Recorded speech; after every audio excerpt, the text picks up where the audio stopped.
जी अस्सलाम वालेकुम। यासीन आपके साथ हाजिर है मॉर्निंग ब्रीफिंग में। आज इस हफ्ते का चौथा वर्किंग डे जुमेरात का दिन है और 13 फरवरी आज तारीख है। कुछ हालात हाज़िरा के हवाले से मैं आपके साथ हाजिर होता हूँ डेली बेसिस पे और कोशिश मैं करता हूँ कि मुख्तसर वक्त में आपको तमाम चीज़ें बता दी जाएं कि पूरी दुनिया में और ख़ास तौर पे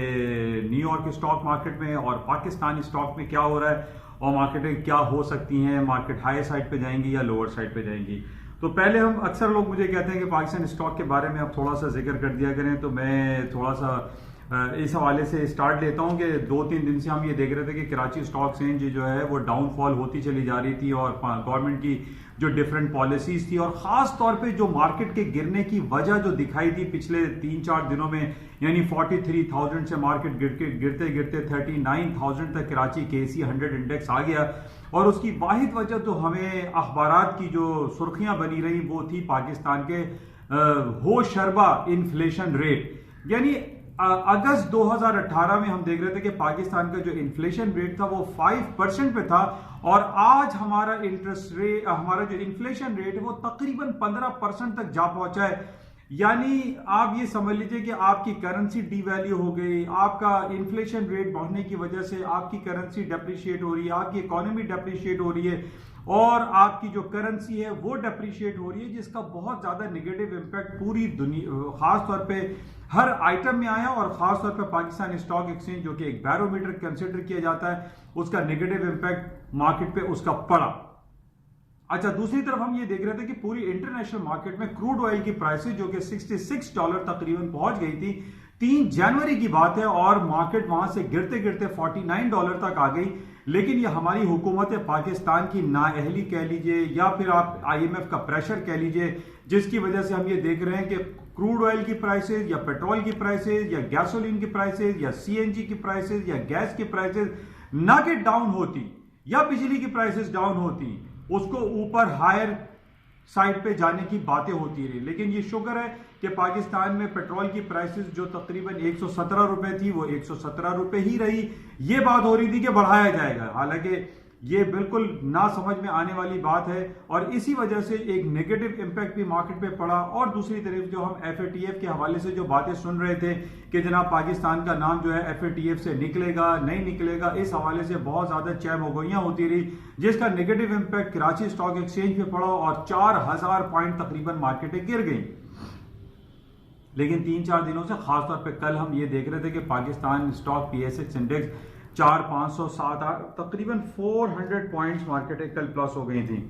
4 या 500 के करीब मार्केट हायर साइड पे गई थी, क्योंकि कुछ रिपोर्ट्स अच्छी आनी भी शुरू हो रही हैं। पाकिस्तान ने खास तौर पे 3 दिन पहले हमने देखा कि 10 अरब रुपए की सब्सिडी दी है हुकूमत पाकिस्तान ने उन तमाम आइटम्स पे जो यूटिलिटी स्टोर्स में एक आम आदमी खरीदता है, यानी आटा, दाल, चावल, चीनी, उसकी कीमतों में खातिर खा कमी की गई है, लोगों को सब्सिडाइज किया गया है, जो कि एक पॉजिटिव इंडिकेशन है, जिसकी वजह से कल स्टॉक मार्केटों में तेजी आई और आज भी हम देख रहे हैं कि मार्केटें नॉर्मली थोड़ी सी हायर साइड पे हैं। उसके हायर साइड पे होने की वजह हम ये भी कह सकते हैं कि पूरी दुनिया खास तौर पे अमेरिका की स्टॉक मार्केटें तारीख की बुलंद तरीन सतहों पे डेली वीकली बेसिस पे चलती चली जा रही है, पूरी दुनिया प्लस में है। अच्छा, आज जो मैं खबर देख रहे हूं उसमें मुझे जो खबर दिखाई दे रही है कि पाकिस्तान में जो रेमिटेंसेस हैं, हमारे पाकिस्तान जो सेंट्रल बैंक है, स्टेट बैंक में हमारे रेमिटेंसेस में खातिर खा इजाफा हो रहा है और अभी जो हमारे रेमिटेंस में इजाफे की खबर आई है वो $13.3 billions of dollar, not in rupees, $13.3 billions of dollar with in 7 months में, 7 महीनों में हमारे रेमिटेंसेस में इजाफा हुआ है, जो कि खुशाइन बात है। इसके अलावा हमारे पास जो डिफरेंट खबरें आती हैं, स्टेट बैंक के जो फॉरेन करेंसी रिजर्व्स हैं उसमें भी खासा इजाफा हो रहा है। ये प्लस पॉइंट है जिसकी वजह से इकोनॉमी ग्रो कर सकती है, ये पॉजिटिव इंडिकेशंस हैं और हालात मजीद बेहतर हो सकते हैं। अच्छा, इसके अलावा हमारे पास सबसे इंपॉर्टेंट जो इवेंट अगले हफ्ते आने वाला है, ये कहा जा रहा है कि FATF में पाकिस्तान का जो ग्रे लिस्ट में नाम है वो हटाने की काफी खुश आइन बातें दिखाई दे रही हैं। उसकी वजूहत हमारे सामने हैं। शेख हाफिज साहब जो जमात दावा के थे उनको सजा दी गई है। कुछ ऐसे वाकयात सामने हमारे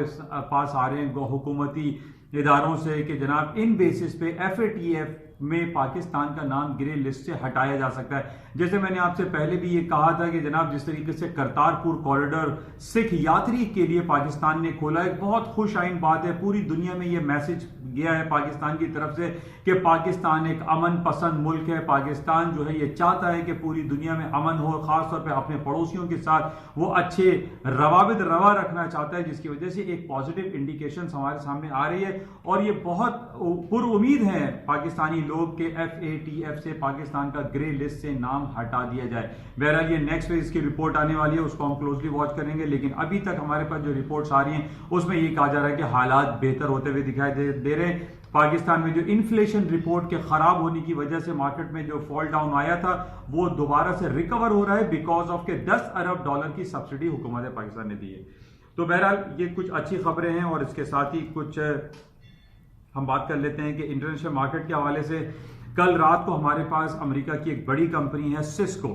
उसकी अर्निंग रिपोर्ट बहुत अच्छी आई, आउट ऑफ एक्सपेक्टेशन अच्छी आई। उनके रेवेन्यू जनरेशन में इजाफा हुआ, उनका अर्निंग पर शेयर में इजाफा हो गया, जिसके बाद हमने ये देखा कि S&P, डाउ जोन्स, नेस्डेक, खास तौर पे नेस्डेक में जो कि ये नेस्डेक का पार्ट है, उसकी मार्केटों में खातिर खा इजाफा हुआ और कल नई तारीख की बुलंदियों को उसने छूना शुरू कर दिया।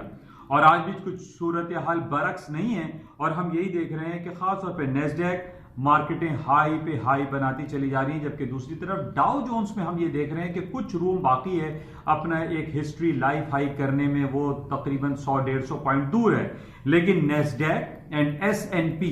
ये तारीख की नई बुलंदियों पर जा रहे हैं। जैसे कि मैंने आपसे कहा कि जनाब पिछले 2 हफ्ते से हम कह लें कि हर खबर के पीछे एक ही खबर लगी हुई है और वो है चाइना से फैले हुए कोरोना वायरस। अब जितनी भी खबर हमारे पास आ रही है उसमें यह कहा जा रहा है कि जनाब अब चाइना में जो कोरोना वायरस के जो केसेस हैं, जो रिपोर्ट्स हो रहे हैं, उसमें डिक्लाइन आ रहा है, वो कम हो रहे हैं, रिपोर्टें कम आ रही हैं, केसेस कम हो रहे हैं, जिसकी वजह से इसका पॉजिटिव इंपैक्ट आ रहा है स्टॉक मार्केटों में और स्टॉक्स हाई पे हाई बनाते चले जा रहे हैं। अच्छा, ये मैं काफी अरसे से जिस दिन से ये कोरोना वायरस की एपिडेमिक का सिलसिला शुरू हुआ था, मैंने काफी लोगों को ये कहा था कि ये कोरोना वायरस जो है ये एक फियर फैक्टर क्रिएट किया गया है। अब ये खलाई मखलूक है या कौन है वो आप सब समझते हैं कि पूरी दुनिया में इस वक्त रूल कौन कर रहा है। अब हम ये जानते हैं कि अमेरिका और चाइना के दरमियान पिछले 3-4 सालों से मीटिंग्स पर मीटिंग हो रही है, ट्रेड वॉर हो रही है, ट्रेड ट्रूस भी होती है और बिलियंस ऑफ डॉलर के टैक्सेस दोनों ममालिक एक दूसरे के ऊपर लगाते चले आ रहे हैं। लेकिन हमने ये देखा कि अमेरिका और चाइना के दरमियान जो मीटिंग्स का सिलसिला होता रहा कि जनाब वो ट्रेड डेलीगेशंस कभी बीजिंग में तो कभी वॉशिंगटन में बैठा हुआ है, लेकिन उसके कोई खातिर खा रिजल्ट सामने हमारे पास नहीं आए। खास तौर पे अमेरिका हाथ जोड़कर चाइना से ये हमेशा से कहता चला आ रहा है कि चाइनीज आप अपनी करेंसीज को स्ट्रांग करें, आप अपनी करेंसी को ऊपर लेके जाएं, अपने चाइनीज युआन को स्ट्रांग करें अदर करेंसीज के वर्सेस में, या खास तौर पे US डॉलर के अगेंस्ट में आप 7.1, 7.2 या 7.5 तक ना लेके जाएं, बल्कि अपनी करेंसी को स्ट्रांग करें, 6.5, 6 पे लेकर आए, 6 युआन तक लेकर आए। लेकिन हम ये देख रहे हैं कि चाइनीज युआन मुस्तकिल वीकर साइड पे चलता चला जा रहा है, 7.1, 7.12, 7. यानी 7 से ऊपर भी हम देख रहे हैं, 7 Chinese yuan versus 1 US dollar. अच्छा, हमें इस बात का पता है कि जिस मुल्क की करेंसी वीकर साइड पर जाती है उसकी एक्सपोर्ट बढ़ जाती है। अब पाकिस्तान में भी जिस तरीके से 165 रुपए तक डॉलर चला गया, हमारी एक्सपोर्ट में इजाफा हुआ, लेकिन इंपोर्ट्स में भी डिक्लाइन जो है डेंट पड़ता है, वो हालात डिफरेंट है। लेकिन चाइना के पास जो ये टूल है कि अपनी करेंसी को वीकर साइड पे लेकर जाने से उसकी एक्सपोर्ट में खातिर खा इजाफा हो जाता है। ये अमेरिका बहुत अरसे से चाइना से कहता चला आ रहा है, लेकिन चाइना ये बात मानने से कतई इनकार करता है। चाइना अपना इंटरेस्ट रेट डिक्लाइन करता चला जा रहा है, अपनी करेंसी को डीवैल्यू करता चला जा रहा है, जिसकी वजह से उनकी एक्सपोर्ट दिन दुगनी रात चौगनी बढ़ती चली जा रही है, उसमें कमी आ ही नहीं रही है। मैं हमेशा आपसे कहता हूं अपने दाएं बाएं जरा नजरें उठा के देखिए, आपको हर तरफ मेड इन चाइना के टैग लगी हुई चीजें नजर आएंगी, चाहे वो आप पाकिस्तान में हो, इंडिया में हो, चाहे अमेरिका में हो, यूरोप के किसी कंट्री में हो, आपको मेड इन चाइना ही नजर आएगा। अब इसके अलावा आप देख रहे हैं कि 1 बेल्ट 1 रोड, का जो कॉन्सेप्ट चाइना लेकर आया कि पूरी दुनिया को रोड के जरिए जो है यूरोप और एशिया को, अफ्रीका को वो रोड से कनेक्ट करना चाह रहा है। जो समंदरी जहाज से उनके कंटेनर अगर 100 जाते थे तो वो जो बर्री रास्ते हैं, जो जमीनी रास्ते हैं, उनसे वो 1,000 कंटेनर भेज रहा है। अभी ताजा तरीन जो 1.5-2 साल पहले बीजिंग से लंदन तक एक ट्रेन बिछा दी गई है जो 12,000 किलोमीटर का फासला तय करती है। 12,000 किलोमीटर का फासला तय करते हुए ट्रेन जा रही है बीजिंग से लंदन तक। अब पहले जहां पर 100 कंटेनर जाते थे बहरी जहाज से, अब ये जमीनी रास्ते से या ट्रेन के रास्ते से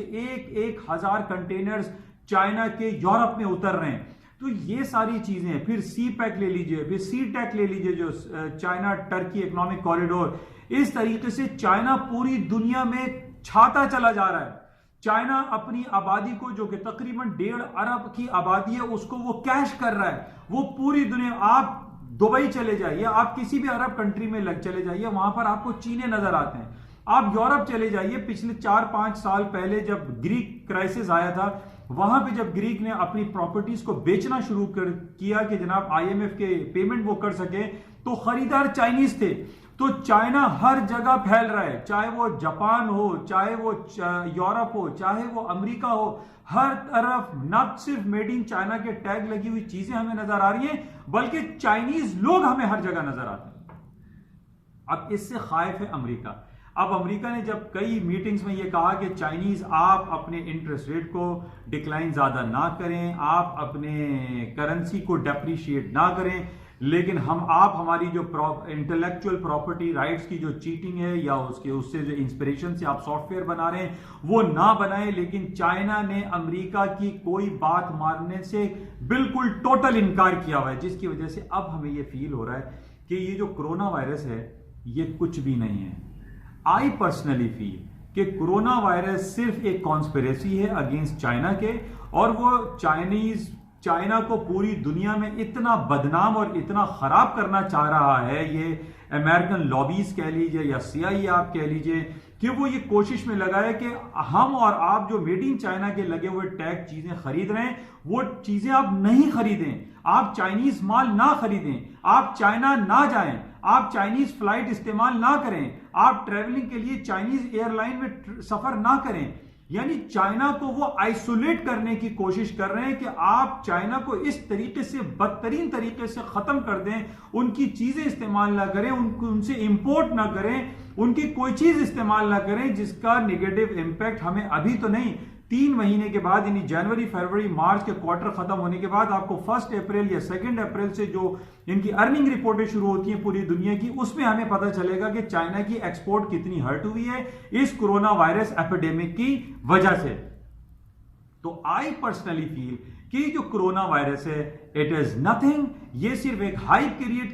की गई है अमेरिका की जानिब से, या वर्ल्ड हेल्थ ऑर्गेनाइजेशन की तरफ से खबरें लगाई जाती हैं कि जनाब फला आदमी मर गया तो वो कोरोना से मरा, भले चाहे वो नजला खांसी या किसी और बीमारी से मर गया हो, लेकिन उसके पीछे ये खबर लगा दी जाती है कि जनाब वो कोरोना वायरस के एपिडेमिक से मर गया। अब ये एक फियर फैक्टर है। अब वो क्रूज शिप पे कह दिया कि जनाब 120 मुसाफिर जो हैं उनको कोरोना वायरस है, भाई उनको नजला खांसी हुआ होगा, उसको कह दिया कि जनाब कोरोना वायरस है। अब लोगों को मास्क बेचा जा रहा है, वैक्सीनेशन बेची जा रही है, और लोगों में इतना फियर क्रिएट किया जा रहा है कि मेड इन चाइना की लगी हुई चीजें वो इस्तेमाल ना करें। ये मैं आपको याद दिलाता चलूं, आज से तकरीबन 20-25 साल पुरानी कहानी है। हमारे पाकिस्तान में कराची में बहुत एक मशहूर जगह है जिसको हम लुंडा बाजार कहते हैं। वहां पर एक जमाने में यह खबर फैल गई कि जनाब अमेरिका से एड्स वायरस आ गया है, कि जनाब AIDS एड्स वायरस है, कपड़ों में अंदर एड्स वायरस है, यानी जो भी आप पहनने ओढ़ने की चीजें इस्तेमाल कर रहे थे। एक जमाने में लुंडा बाजार बहुत चलता था, लोगों ने लुंडा बाजार जाना ही छोड़ दिया। फिर जनाब after the certain period of time लोगों को समझ में आया कि भाई ये एड्स वायरस ठीक है, लेकिन ये लुंडा बाजार या अमेरिका की चीजें इस्तेमाल करने से नहीं हो रहा है, इसकी वजूहत कुछ और हैं। वो आपको पता है कि जनाब वो डिफरेंट लोगों से पीपल टू पीपल कांटेक्ट से जो है वो इंटरेक्शन से वो फैल रहा था। तो ये एपिडेमिक जो फैलाई गई है, ये खास तौर पे जो कोरोना वायरस है, आई पर्सनली फील कि इट्स नथिंग, क्योंकि हम ये देख रहे हैं कि कोरोना वायरस के वजह से अगर कुछ होता तो पूरी दुनिया की स्टॉक मार्केटें क्रैश हो जाती, रेटल डाउन हो जाती हैं। ऐसा कुछ नहीं हो रहा है। अब हमारे पास जो खबरें आ रही हैं उसमें ये कहा जा रहा है कि कोरोना वायरस के केसेस कम हो रहे हैं, क्योंकि हम ये देख रहे हैं कि कॉन्ट्रेरी कोरोना वायरस के फैलने के बावजूद पूरी दुनिया की स्टॉक मार्केटें हाई पे हाई बना रही हैं, उसमें कोई नेगेटिव इंपैक्ट नहीं आ रहा और केसेस अब कम रिपोर्ट हो रहे हैं। अच्छा, अब हम गोल्ड की खबरें देखते हैं तो गोल्ड में भी ये दिखाई दे रहा है कि भाई गोल्ड की कीमतें नीचे क्यों आ रही हैं, क्योंकि अब केसेस कम हो रहे हैं, अब वो एपिडेमिक जो है वो कम फैल रहा है, जिसकी वजह से गोल्ड की कीमतें नीचे आ रही हैं। लेकिन गोल्ड के बारे में मैंने आपसे कहा था कि 1535 is a very important supporting level है। गोल्ड की कीमतें जब तक 1535 से नीचे नहीं आ जाती, मैं आपसे ये कहूंगा कि डिप पे हमेशा बाय करने की कोशिश करें और 1535 के नीचे अपने नुकसान बांधिएगा। अच्छा, गोल्ड के नीचे आने की जो खबरें हमारे पास और आ रही हैं, यूएस तालिबान टॉक्स पहले भी कुछ अर्से पहले हुई थी, वो खत्म हो गई थी, लेकिन अब ये दोबारा हुई है। जो अफगानिस्तान के सदर हैं प्रेसिडेंट अशरफ गनी ने कहा है कि यूएस तालिबान की जो मीटिंग हो रही है उसकी डील नियर क्लोजिंग पर है, जो कि बहुत अच्छी और खुश आइन बात है। तो बहरहाल हर खबर के पीछे एक हमारे सामने कोरोना वायरस है। अच्छा, इसके साथ ही कल टेस्टिमनी हो रही थी, फाइनल डे था मिस्टर जर्मी पावल का, फेडरल रिजर्व बैंक के चेयरमैन है, उन्होंने बहुत अच्छी अच्छी बातें की हैं। उन्होंने ये कहा है कि economy is in good shape है और कोरोना वायरस को वो बड़ी क्लोजली उसको मॉनिटर कर रहे हैं और वो ये देख रहे हैं कि कोरोना वायरस कि जो एपिडेमिक है उसमें काफ़ी कमी वाक़ई हुई है, और उन्होंने किसी पॉलिसी शिफ्ट या पॉलिसी चेंज के हवाले से कोई कमेंट नहीं दिया, जो कि काफ़ी खुश आइन बात है। इसी वजह से हम देख रहे हैं कि पूरी दुनिया और ख़ास तौर पे अमेरिका की स्टॉक मार्केटें डेली बेसिस पे तारीख के नए बाब रकम करती चली जा रही हैं। बहरहाल नज़र में रखेंगे और भी देखेंगे कि मार्केट में और क्या खबरें रहती हैं, इंशाल्लाह राब्ते में रहेंगे। बाकी दूसरी तरफ मैंने स्टर्लिंग और यूरो के बारे में आपसे रिकमेंडेशन दी थी कि इसको बाय करना चाहिए। स्टर्लिंग तो खासा 100-150 पॉइंट मार्केट ऊपर आ चुकी है। यूरो में भी चांस लिया जा सकता है, क्योंकि मार्केट यहाँ पे बिल्कुल अपने बॉटम पे खड़ी हुई है, कई महीने के लो पर है, और टेक्निकली जो डबल बॉटमिंग होती है वहां पर हमें दिखाई दे रहा है। तो यूरो को भी बाय किया जा सकता है। इसके साथ ही इंशाल्लाह राब्ते में रहेंगे और देखते हैं कि मजीद मार्केट में क्या खबरें रहेंगी। जाते हुए मैं आपसे फिर ये कहूंगा कि इस यूट्यूब चैनल को प्लीज़ सब्सक्राइब जरूर कीजिएगा। Thank you.